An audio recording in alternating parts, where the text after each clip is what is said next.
2 minutes ahead of schedule, boys. Way to go. All right. Here we go. All right, how's everybody doing? Yeah, good morning. Hey, it is Sunday wherever you're at. I don't know what day you're watching this right now, but thank you for being here with us. Welcome to Movement, church for people who don't like church and their friends and families, and even people who like cats. All right, so you're welcome. And so we'll love everybody. There's nothing that I loved more as a kid than this experience. It was every week. I would complete a list of chores. My granny and papa would take me down to Main Street in our town. There was a store called Scoreboard Sports Shop Card Store, and I would walk in, and I would usually have my allowance, and I would pick like one pack of cards. All right. Anybody in here collect cards as a kid? Anybody? Like, okay, I'm the weirdo. Like, one of the weirdos.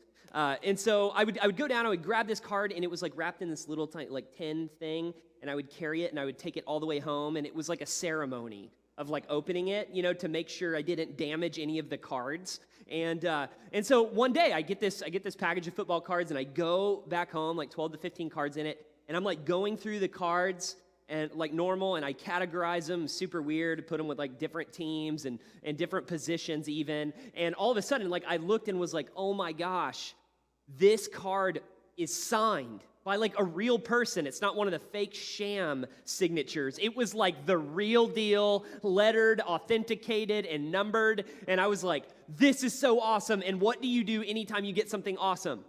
You protect it, right? You try to preserve it. You try to make sure that it is not going to be damaged. And so I went and I grabbed like a hard shell plastic case. I put it in there, and then I put it in like an even bigger frame inside of another thing. And I was like, I can't wait to go show my buddies at school this thing. Because what do you do when you have something that you love? Like, you show it off. You talk about it. You share the story about, like, check this out. This is so awesome. And I got to school, and I was like, guys, you're not going to believe this. It's a good thing it's lunch, and it's a good thing you're sitting down. And out of my Trapper Keeper, I pulled out this signed football card from legendary, unbelievable football player for the New England Patriots, the one and only Willie McGinest. Y'all. All right, yes. Okay, now, what happened next wasn't good for my reputation. Because the first question after I pulled this out, and I'm like, check out, I've got a Willie McGinest New England Patriots football card, and I'm 8 years old, and there's no way I could have afforded something like that. And the next question from everybody is naturally, well, how on earth did you get that? Where did that even come from? And I was like, Willie's my uncle. And to which, if you know who Willie McGinest is, you would know that there's the really good chances he's not my uncle. And if you knew where I grew up, you'd know that, like, if Willie had a nephew in Oklahoma who was very Caucasian, he might not be living in the situation that I was living in, all right? And so, like, I looked, like, but isn't that what we do when we're kids? Isn't that what we do? Like, we're like, anybody who is close to us, we're like, your family. Like, do you remember, like, the kids that you would hang out with and you would play, like, outside? Nobody ever gave us a good reason to go play. It was just, like, our whoever's in charge of us was like, go play! And you're like, and maybe you had a kid that was rebellious like me who was like, why? Like, I don't know, go play, And so, go outside, and all of a sudden, if a new kid showed up, all of the kids that were, like, in your circle, you were, like, way closer, even though you weren't even trying to be. But when somebody new showed up, you were like, this is my brother, and these are my cousins, and those kids eat Cheetos, and they never wash their hands, all right? Like, you feel like you're kind of giving the orientation, or like that you're in charge of the circle, and I think that that's just a natural thing for us as kids, and I think it's a beautiful thing. I think if you look at kids now, you would look at kids and you would see them do this kind of thing. Their circles are so much bigger than ours, and there's this thing that has been haunting me for so long, that the older we get, the smaller our circles become. And it's like, it's actually been pretty devastating for me. So in my early 20s, I was able to be a part of this after-school program, and we tutored a bunch of kids in inner city Tulsa, and right before we launched, we had like way more kids sign up than we had expected, and we had no way of getting them from the school to the facility where we were doing all the tutoring, and so we needed a transportation, and like somebody literally gave us a bus. It was ridiculous. It was awesome. And so I go to our community, and I'm like, does anybody by any chance have a CDL to be able to drive this bus? And there was like crickets. Nobody was like, nobody said anything. And afterwards, a guy came up to me and was like, yeah, I wasn't going to raise my hand because I don't want anybody knowing I have a CDL, but I'm willing to drive the bus. I'm like, okay, this is awesome. 150 kids showed up. The bus had 50 kid capacity. And so we go up and park at the school the very first day to get these kids for this after-school program. 50 kids get on, no problem. Drop them off at the facility, go back, get the second wave, get on, take them back, no problem. The third wave, by the time we get back to the school, there was like this little tiny circle of kids outside, but all the others were still on the inside. And so I looked at the kids outside and I said, hey, you guys get on the bus. We're going to go get the rest of the kids.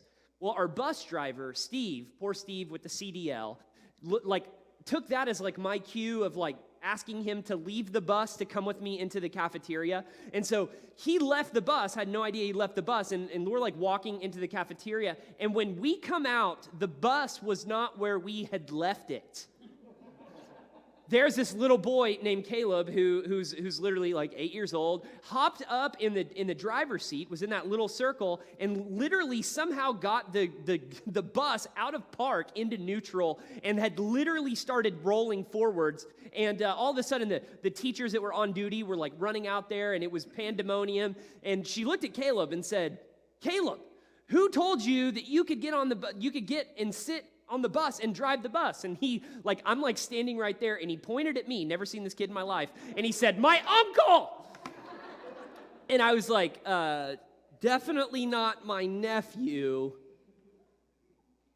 But I have to say, have you ever had a relationship like that started off really turbulent, and then over time, like your heart softened, and you became closer than you would ever imagine? Like maybe a relationship that started off like not so good, and now it turned out to be better than you could have ever expected. Our big idea today is this, is wherever you are, family is not far. Wherever you are, family is not far. My grandpa was raised by my grandparents for the most part, and he was the youngest of 12 siblings. Which was a lot of fun because our family was absolutely huge. But being the youngest of 12, I spent the majority of my childhood going to like funerals. I felt like every single month there was like second, third, fourth, fifth cousins, and everybody and all these people, and everybody was really a lot older than me. And so everybody called my grandpa like midnight or noon, depending on where he was at, because when my grandpa's parents had their 50th wedding anniversary, their kids made him a clock where every single kid's face was like a number on the clock. And because my grandpa was the 12th kid, he was midnight or noon, depending on where you were at. But so I grew up, my life was like literally, I was around family all the time. But the older I've got, I've had to kind of come to grips with this place that like, the older I've got, the smaller my circle became. And in my mid-20s, Jess and I had a house, and we had paid-for cars, and we had jobs with salaries, and we had insurance, and I had a rockin' 401k, and football was good in Oklahoma, all right, Boomer Sooner. And I was like, something is missing. I mean, like, I'm working for a church. I like from the outside, we've really got like everything that anybody could ever want. Like we're kind of like on the way. When all of my friends were out like partying and charging up credit cards, like I was working 3 different jobs to graduate school with zero debt to be able to pay cash for big purchases, and I like still knew that there was something just completely missing, because the older I got, I realized like it's just Jess and I now. And we were a part of a community that believed that rows were more important than circles, and there were no circles to be found anywhere in our community, which meant that we were living life kind of alone. We would come home and we would work, and then we would eat dinner, and then we would go work again. And so like part of our heart was like, man, like what is it exactly that is missing? And had a conversation with one of my mentors, and he was like, so tell me, I want to know who your 3 closest friends are. And I began to list my 3 closest friends, and they were relationships that were all people that like I went to school with, but was not even in a proximity of like less than 100 miles. And my mentor kind of leaned into me and he said, I think you are relationally poor. Like, what happens, Josh? What happens if you become rich in the things that matter the least? What happens? Well, I can tell you what happens. What happened is in Jess and I's mid-20s, we were just kind of like, we don't need anybody. Like, we have one another. And that lasted for a while, and it was awesome. The first couple years of our marriage were awesome, and it was just us two. And then we were just kind of like, I don't think it's just supposed to be us anymore. I mean, like, I don't think that we're supposed to go through life and, like, be lonely. Some of you have been hardwired and designed by God to where you're, like, recharged when you're alone, and that's awesome. And then there are others of us who are, like, recharged when you're with people. And we were both in this place, and we both recognized that there is something not right in our lives, and what on earth is it? And so spending time with my mentor was like, listen, you're putting all of your effort and energy and focus in experiences, in gifts, in big things that are happening in your life, but you're investing really, truly nothing in relationships. So, what would happen in the quality of your life if you reallocated your time and your energy and your effort, your attention and focus into becoming relationally rich? What would that look like? And I was like, I don't know. Like, where do we even start? My mentor was like, well, you start on your knees. You start praying first. You start asking God, and God will make it really clear, and then you just do the next thing he tells you to do. It was like, okay, so I'm going to do that. Literally, I kid you not, like a week later, I get a phone call from one of my friends who'd kind of been at arm's length for a while and lived about 40 minutes away from where Jess and I were at. And he called me, and this phone call absolutely changed my life. He called me and he said, hey, Josh, I know you and Jess are like 40 minutes away, but every single Sunday night, my wife and I, we open up our home and we share a meal together. We share life together. We laugh together. We do fun stuff together. We find ways to love our neighbors together. And I know that you are far, but I want you to know that we would love for you to be with us. And I get off the phone and I go to Jess. I'm like, what, and Jess, who's very much naturally introverted, was like, hang up the phone, and Jess is like, oh, thank God, yes. And literally for the next several, at least year and a half, 2 years, we went to James and Lydia's house, and our relationships with that group completely changed our life. And guys, I'm telling you, I was like a professional pastor, and everybody thought like I had it absolutely together. But privately, we were dying on the inside. See, something that I think doesn't get enough airtime is that all throughout the Gospel of Mark, we see over and over again Jesus being alone and then Jesus being with people. Jesus practicing his faith in private, but actually practicing his faith in public as well. And whenever he practiced his faith in private, I don't know what infuriated the religious leaders and the teachers of the law even more, like what he was doing in public or what he did in private, because all of a sudden he would gather a really huge crowd together, and then he would just disappear in private to go pray. That makes no sense for people who are trying to build something that is earthly, which is what everyone thought that Jesus was doing. So all of a sudden, he would gather together a big, huge crowd, and then he would just kind of disappear and go pray and get on his face and talk to his Father, and then he would come back. And one time he came back, and all of a sudden, it wasn't just the religious leaders and the teachers of the law and everybody who knew everything about the Hebrew Scriptures literally looked at Jesus and said, you are not who you say you are actually Satan himself. Literally looking at Jesus and saying, listen, C.S. Lewis once said this. He said, we have 3 options when it comes to Jesus. I want to present them to you. He said, we either believe that he is a liar, that he is a lunatic, or he is Lord. And I'll be honest with you, in my journey with Jesus, At one point in time or another, I thought he was one of all three. And I don't know where you're at, and I don't know if you ever have been given space to doubt and chase the fears and all, like the skeptical stuff that's been handed down to you, but movement is a place for you to be able to explore faith in a relationship with God in a safe place. And Jesus literally looked at all of his opponents and he said, hang on, great statement, but it makes no sense. He says, like, why on earth would Satan himself walk up to people who are demon-possessed and withdraw Satan out of people that he's already taken territory over? Why would he do that? It makes absolutely no sense. He's not going, like, and so everybody's like, yeah, I guess we hadn't thought about that. And then Jesus said something that Abraham Lincoln said that is on T-shirts in a museum in Springfield, Illinois. And he said, a kingdom divided against itself cannot stand.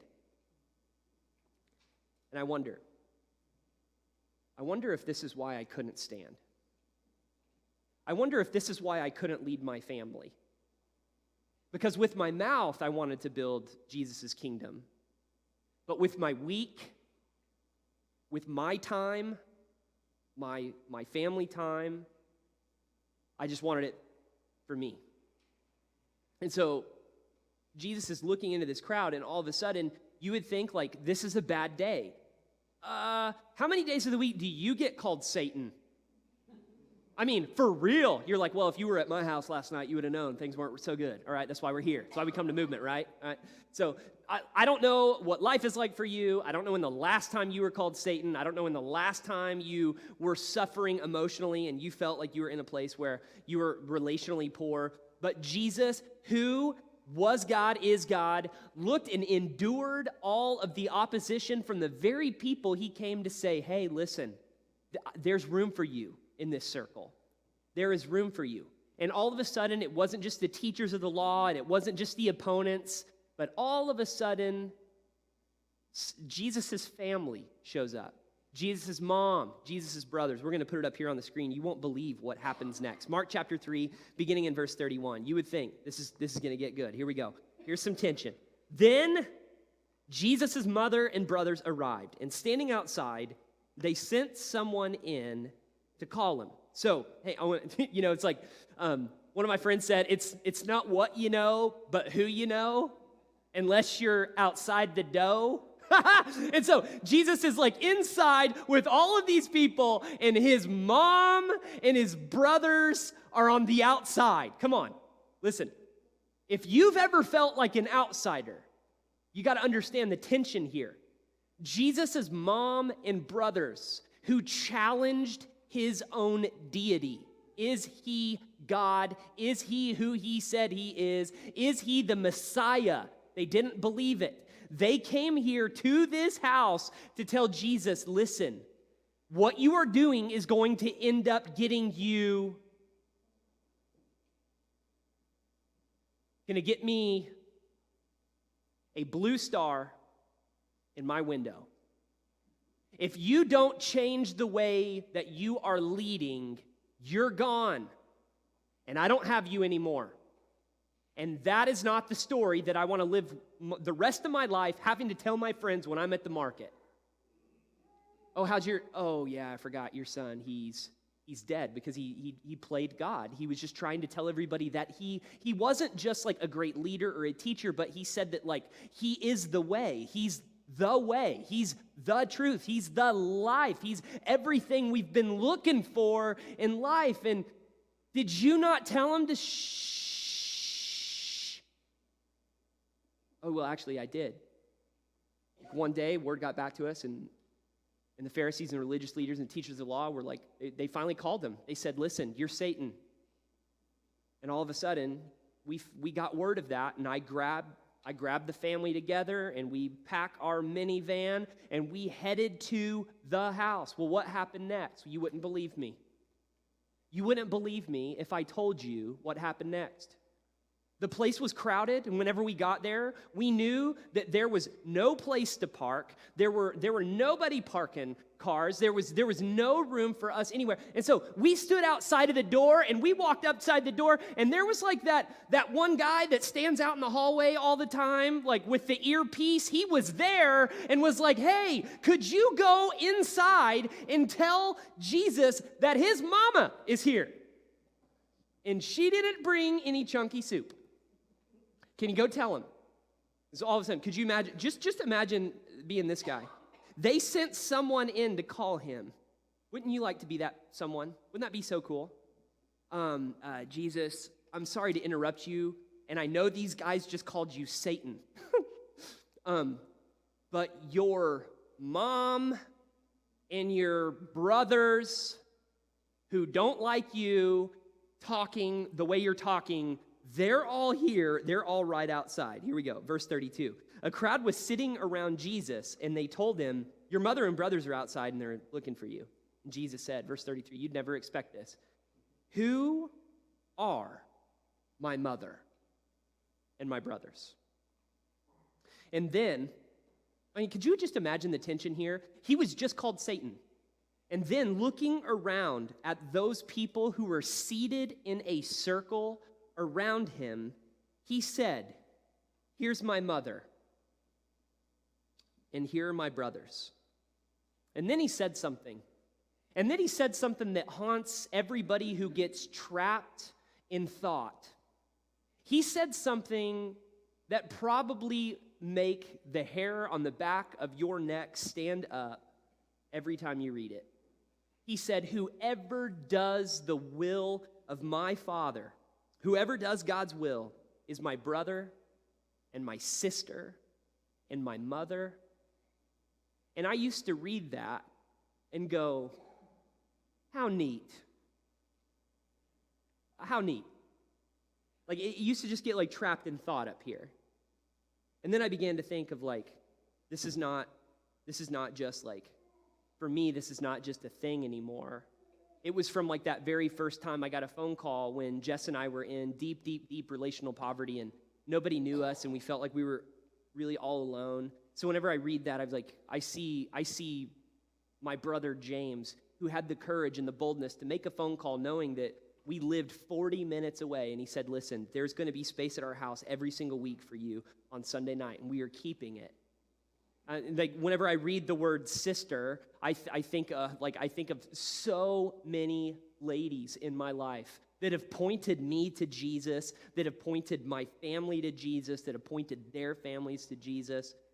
And I think about a mother. I think of many, many ladies who are much older than me, who've been following Jesus longer than I've been alive, who always remind me over and over and over that wherever you are, family is not far.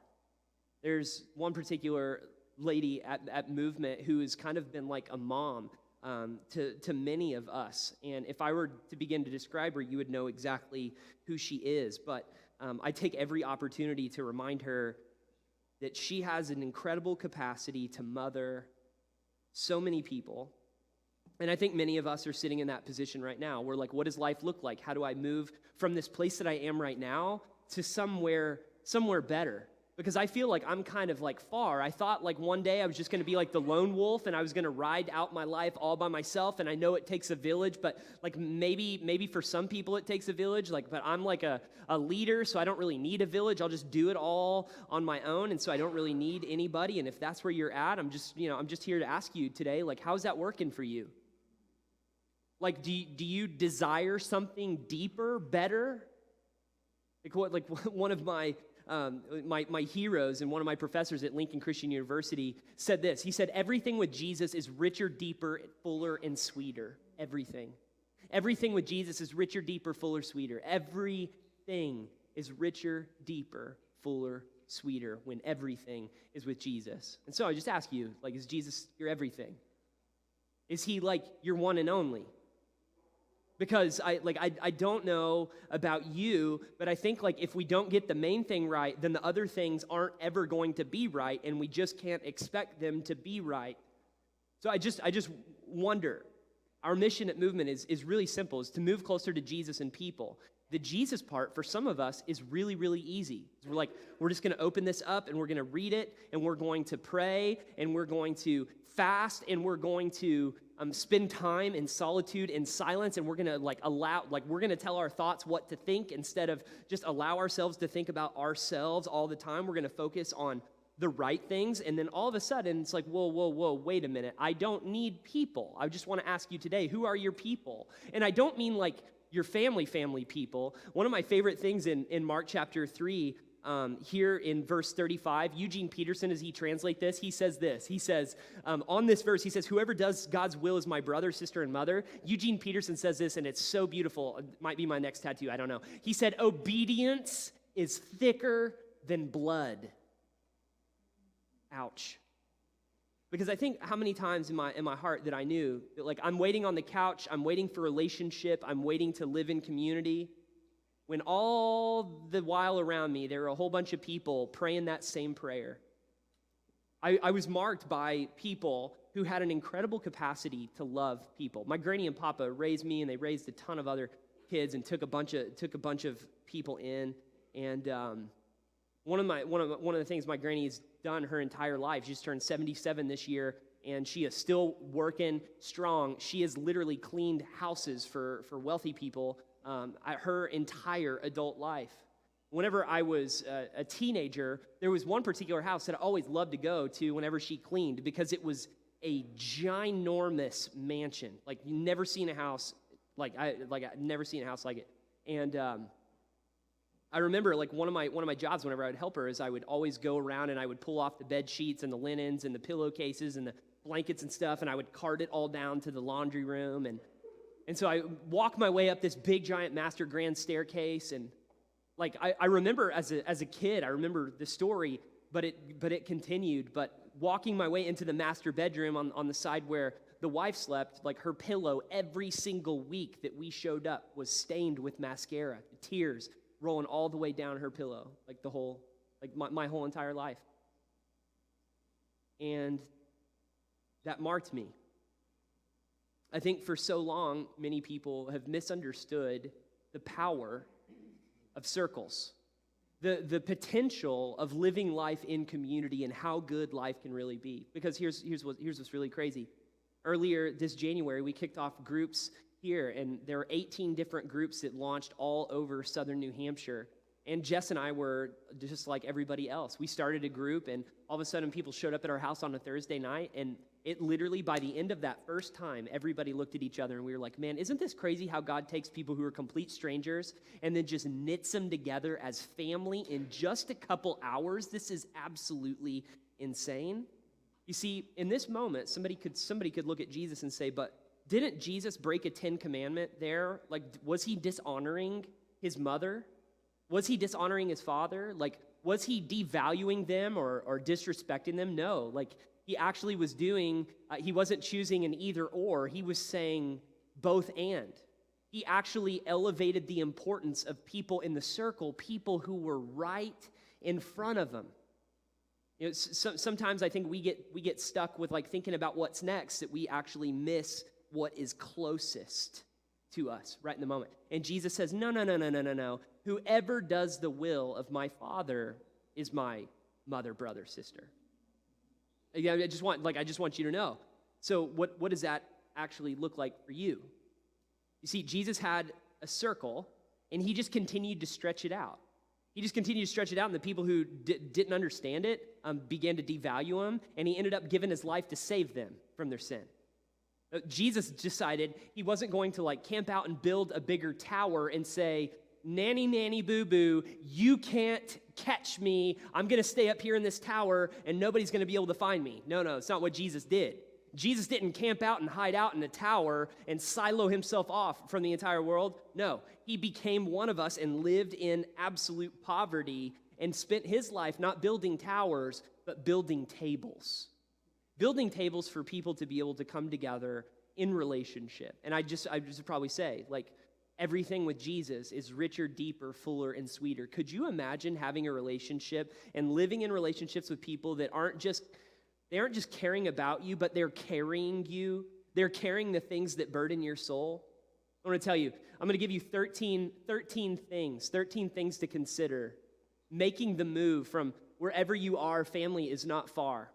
There are 18 different groups right now, and almost every single one of them has space for you to not live in isolation and fear and loneliness. And if you are tired of being alone, then this one's for you. Number one, you're not alone. Psalm 23, verse 4 says this, even though I walk through the valley of the shadow of death, I will fear no evil, for I know that you are with me. Your rod and your staff, they comfort me. You are not alone. God is always with you, but it is so much better than that. He designed the church to be a with you machine, to be able to walk through life with you. You're not alone. If you're alone right now, you don't have to be. Number two, you have value. You have incredible value. Peter says this, 1 Peter 2, verse 3. He says, you are a chosen people, a royal priesthood, a holy nation, a people belonging to God, that you may declare the praises of him who called you out of your darkness and into wonderful light. You have value. You know, maybe the words have been echoing in your heart and soul since you were a kid and somebody said something to you and you were just like, I can't shake this, and you don't see value in yourself. God says you have value. Mark taught us a while back, don't fall for the feels, because if you fall for the feels, you're going to end up falling for real. Because, you see, our feelings change all the time, but God's word never does. His word endures forever. It'll outlast every single one of us. And so what we say is, if the only person who can ascribe value to you is your maker, the only one who can determine how much my Willie McGinnis card is the one who signed it, who prescribed value to it. You in your life, made by a holy God, you have value. Number three, God cares about your tears. He cares about your tears. Like the ones that sneak out while you're driving in your car and you're completely alone. The ones while you're outside walking, the ones while you are up at night while everybody else is actually asleep and you just can't stop crying, the ones that you cry on your pillow and you hide it and you have to wipe away, the ones that you cry in guilt and shame and fear and regret and oh no, no, no, no, no, no, not again. Those tears, John wrote at the end of his life, he will wipe away every tear from their eyes. Can't you wait for that moment? There will be no more death or mourning or crying or pain, for the old order of all things has passed away. God cares about your tears, and one day he's going to look at you and say, no more. Number four, you can find help. You can find help. You might feel completely alone, and you might feel like, man, I've tried to help. I've tried to be in relationships with people, and I just keep getting burned over and over and over again. David wrote in Psalms, he said, God is our refuge and strength and our ever-present help in trouble. And God's got a family. And wherever you are, family is not far. He is your refuge and strength, but he's called every single one of us to live in community. Number five, your life has purpose, and it is big. You weren't a mistake. You weren't an accident. You weren't a part of somebody else's failure. You were made with a divine plan in mind. Jeremiah wrote this. He wrote, for I know the plans that I have for you, declares the Lord, to prosper you, plans not to harm you. So maybe if God's plan wasn't to harm you, then maybe something in our lives happened that wasn't exactly his plan. But when something happens in our life that is not his plan, check this. God's plan is to give us hope in a future. His plan is to give us hope in a future. You're like, man, some stuff happened that I'm just not convinced that this was really just God's plan for my life, but you got some good news coming your way. God's plan is to give you hope in a future. Number six, what you're going through right now is temporary. The struggles that you are facing right now, like the stuff that just won't go away, the private stuff, the medical stuff, the financial stuff, the vocational stuff, all of the stuff that is sucking the life out of you, what you are going through right now is temporary. Paul wrote this to one of the churches he planted in Corinth. He said, we do not lose heart, though outwardly we are wasting away. inwardly we are being renewed day by day by day. For our light and momentary troubles are achieving for us an eternal glory that far outweighs all. So, what do? We fix our eyes not on what is seen, but what is unseen. For what is seen is temporary, but what is unseen is eternal. So what you're going through right now is temporary. What do? We fix our eyes on what is unseen, what is eternal. Number 7, there's a good way forward even when life is not good, even when life is hard. There's a good way forward even when life is hard. Paul also wrote, he said, there's no temptation that has seized you except for what is common to man. Okay, we all have hurts, habits, and hang-ups, every single one of us in one way, shape, or form. And this is what Paul says. And God is faithful. He will not let you be tempted beyond what you can bear. But when you are tempted, he will also provide you a way out so you can stand up under it. 1 Corinthians 10, verse 13. There's a good way forward, even when you feel like things are not good. And when you're tempted to do something that is not good, God's going to be like, whoop, whoop, red exit sign. Check it out. We've got exits right here, right there, right there, right there, and there, and up the stairs. And God will say, listen, you're going to be surrounded. You're going to be surrounded with unwise choices. You're going to be surrounded by bad decision makers. But I want to promise you something. Listen, I'm going to give you a way out. You might not be in a position that is good, but I promise you, I have plans for you, I have a hope for you, and I have a future. And you got to pay attention. Here we go. Number 8, you are more than your outward appearance. You are more than your outward appearance. God spoke through Samuel, but the Lord said, do not consider his appearance or his height, for I have rejected him. The Lord does not look at the things that man looks at. Man looks at the outward appearance, but the Lord looks at the heart. Like one of the greatest assaults and attacks on our hearts right now is the myth of perfection. And I've just got to look a certain way. I've got to dress a certain way. I've got to whatever a certain way. And so like when you look in the mirror, if you're like, nah, I don't like what I see in the mirror, you just don't look in the mirror anymore. And so what do we got? Like, what do we do? Like, did God make me and make me a mistake? I feel like every time I see myself, I don't like what I see in the mirror. And we begin to focus and fix our eyes not on what is seen, but what is unseen. And here's what this looks like for us. Because we know that the Lord looks at the heart, while everybody else is looking on what's on the outside, what do? We pray this prayer, and we ask our kids to pray this prayer all the time. God, help me to see what you see when I see me. God, help me to see what you see when I see me. You're somebody, you struggle with self-worth, your image, your value, whatever, like you need to begin praying this prayer. Like watch what happens on the record player of your heart and what song starts showing up here. It's like, God, help me to see what you see whenever I see me. Number 9, you cannot imagine the good that God has planned for you. This is unbelievable. Like with Jesus, everything being richer, deeper, fuller, sweeter, you can't believe the good that is ahead of you, which really means that like the best of our lives is next. It's not behind us. It is ahead of us. And here's what Paul says. He says, no eye has seen, no ear has heard, no mind has conceived what God has prepared for those who love him. Number 10, you aren't always going to feel this way. The way that you feel right now, don't fall for it. Do not fall for the feels. The way that you feel right now is just a moment. It's just a season. David wrote this, for anger lasts only a moment. This is a feeling, emotion. But his favor lasts a lifetime. Weeping may remain for a night, but rejoicing comes in the morning. Now, I don't know how long you've been stuck in the night, but I know that rejoicing is in sight. You might be stuck in the middle of weeping and grieving, and that is okay. It is God's gift to us to heal us, but there is rejoicing that is going to be right behind it. Number 11. You're greatly loved. You are so greatly loved.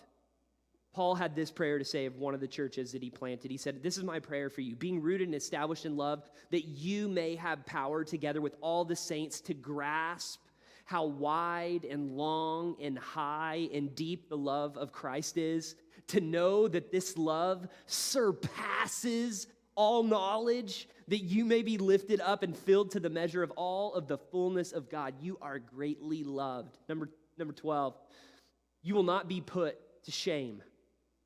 You'll not be put to shame. God spoke through Hebrews chapter 13. He says, never I will leave you, never I will forsake you. So we say this with confidence. The Lord is my helper. I will not be afraid. What on earth can this man do to me? Hebrews 13, 5-6. Number 13, God is up to good in your life, even when you can't see it.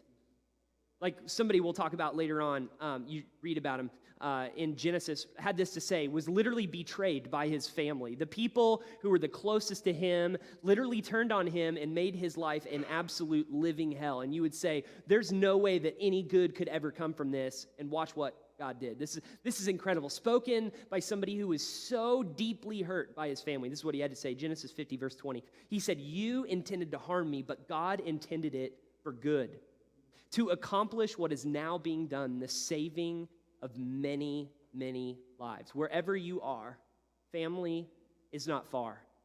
You see, every single day, our alarms go off at 6:03 a.m. and p.m., and we pray this prayer, God, just move me closer to somebody who needs to move closer to you, just one person. And in the very beginning, it all started in a circle. There were like 10 or 12 of us in the basement of my friends Rob and Kristen's house, and we just all pulled out our phones, and we're like, okay, boom, everybody, we're setting our alarms for 6:03 a.m. and p.m., and many people since then have said, you know what I love about my alarm going off at 6:03 is it is a reminder that I'm not alone. It is a reminder that I'm a part of this bigger story that God is writing in New England. It is a reminder that although I might be alone at home, I'm not alone, alone, alone, alone. You're not, and wherever you are, family is not far.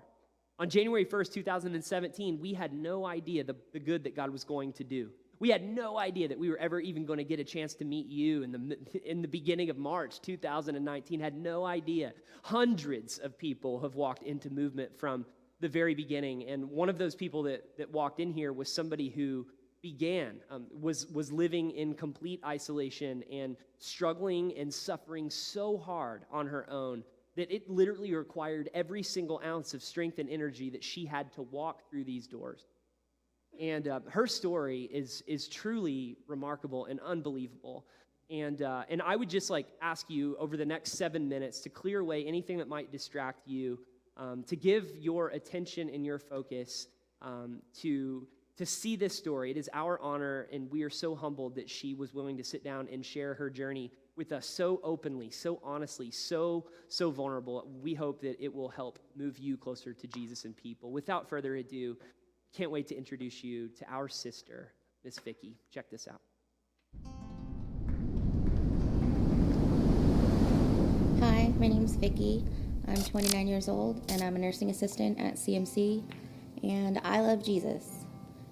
He came for me at a really dark time in my life when I didn't want to be found by Jesus. I didn't even think he existed, and I was in the hospital for trying to kill myself after suffering years of bulimia, and I needed something that was a light in my life, and he came in the form of this wonderful chaplain who I yelled at first, and then, I let her pray for me, and something in me opened up, and I decided to go to church and give it a go. Maybe it'll be something I'm missing. So I ended up going to church for a little bit, and I joined a group at that church. And then I lost my way, and I stumbled into darkness again. And then I just stopped going to church altogether, and I relapsed in my illness. I stopped taking my medications, and it was really hard for me. I felt all alone, and at one point, my sister invited me down for Easter, and I wanted to try and go to church again. And I didn't think it was going to be for me, but after watching online, I decided to go in. Mark was preaching that day, and it was a really, really good day. It was in March in 2017. He preached about opening up your heart to God and giving him the key, and he did it with this story about, he left the keys on the lawnmower and he couldn't find them, and this rushed to find the keys, and they were right where he had left them all along. And then he left keys for the whole congregation, and I took one, and I love that key. I bring it with me everywhere. It's right here, and it's been my safety net throughout my whole journey with God. From there, I was able to open up my heart again that I had closed, and I joined a group, and it was awesome. They're amazing people. They're great shepherds, and everyone in that group supported me and helped me. And basically anything that my moving group told me to do, I did. So one person, Andy and Lisa, they said I would be really good with student movers, and I didn't think so at first, and then I thought about it and I decided, okay, let me try. And I did, and I love leading student movers. Those girls, they're amazing, and you learn so much from them. And that May, I got baptized, which was pretty awesome. Working at the food pantry opened my heart to different ways that I could be living my life, and it opened up the idea of going back to nursing school. I was ready. I wasn't alone in life.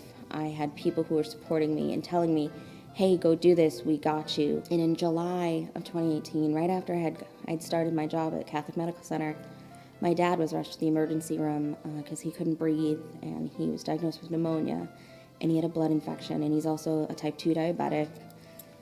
And it was a really tough July, and I had people praying for me. I started to relapse with my eating disorder. I started to emotionally eat after work because I didn't know what was going to happen. It felt like he was going to die at one point. And then they found colon cancer and had to take out part of his colon.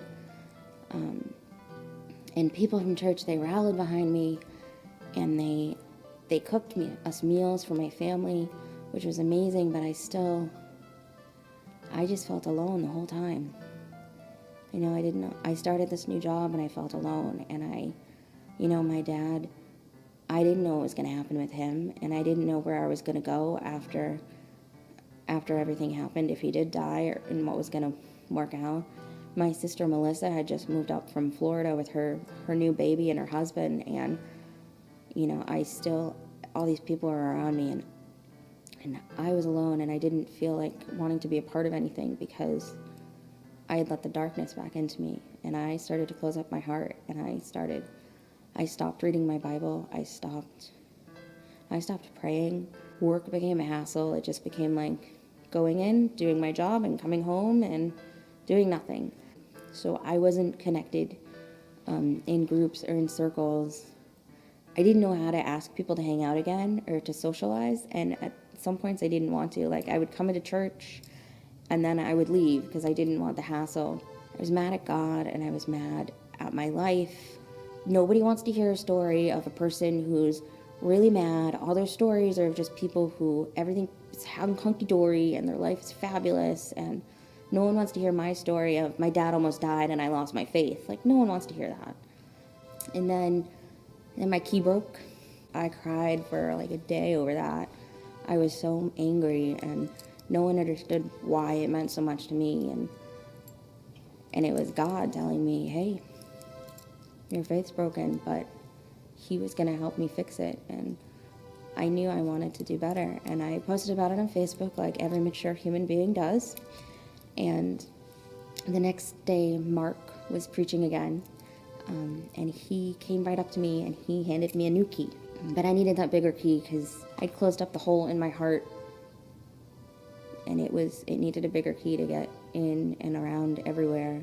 I was able to write down my story and realize, it's okay to have struggles, and it's okay, but I knew I needed to be in community with people again. That was one of the main reasons I started going to church, is I knew I needed a social life. I needed Jesus, but my social life is built on going to church, which sounds really lame, but it opened me up to do so many things, because without church and without people in my community, I wouldn't be a nursing assistant. A lot of things actually wouldn't be happening. I don't think I'd have any friends. I'd still be at home trying to figure out, how I would live my life, and if I even had a future. And, people in my moving group, they suggest stuff, and they shepherd me out, and I did it. And it's changed my life for the better. And now I'm leading my moving group, which is a big thing because I don't feel like a leader, but I guess I am, because I want to create more leaders and more people and help all the people in my group and even my student movers so that they're not alone, and that they don't have to feel, even if they don't want to socialize, even if you're in a room full of people and you feel alone, you don't have to be. because that's what I felt. I felt like I was in a room full of people, all these people willing to help me and pray for me and love me, and I felt alone. I don't want anybody at this church to feel that they're alone, even when they're a group full of people. And if you feel that way, know that I am with you. I am standing there in the back row with you.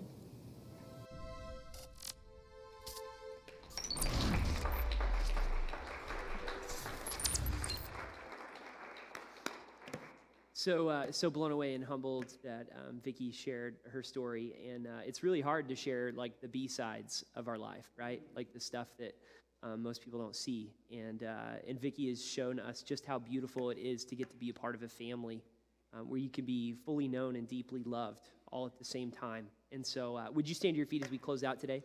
There's really two big things that we'd love for you to consider. Number one, if you aren't living in a circle right now, you need to really consider doing that. And our leaders will be back in the green zone afterwards to help you kind of find your fit and where that could work. Number two, if you know somebody who is in the dark, like Vicki was, then just park. If you know somebody who is in the dark, just park in their life. Like, walk with them, drop anchor, go nowhere without them.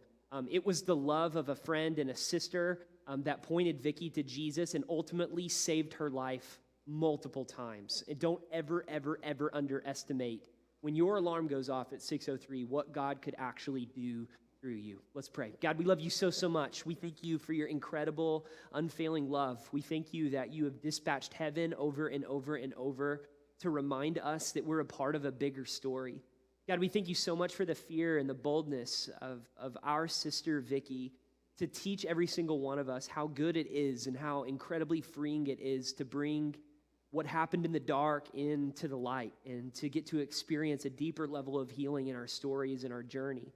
God, right now I pray that you would give every one of us the courage to live in a circle, that you would cause us to leave every single excuse that we have behind to follow you, that we might be able to find the life that is truly the life, and that you would lead us towards friends and family and coworkers and neighbors who are living in the dark right now.